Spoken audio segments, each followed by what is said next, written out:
High বন্ধু, এই দেখো মিস্ত্রিদের কাজ। কি ব্যাপার রে, সেন্টারিংটা করেছিস কি করে? তোর আগে তো আজ 3 দিন ধরে টান ঠেল মারছিস, আসছিস আর কোন কোনা দিয়ে এটা লুকিয়ে বসে থাকছিস বুঝতে পারি না।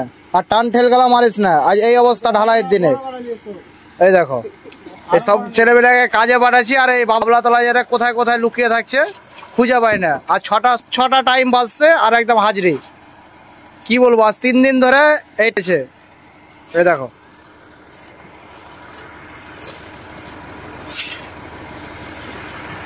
তিন দিন ধরে টান ঠিল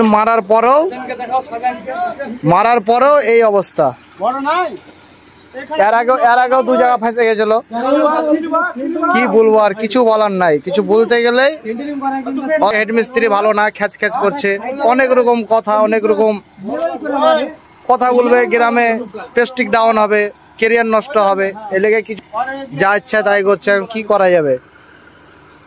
ঠিক আছে, ফেঁসে গেল তখন আর কিছু করার নাই। যা হোক ঠিক করে নিতে হবে।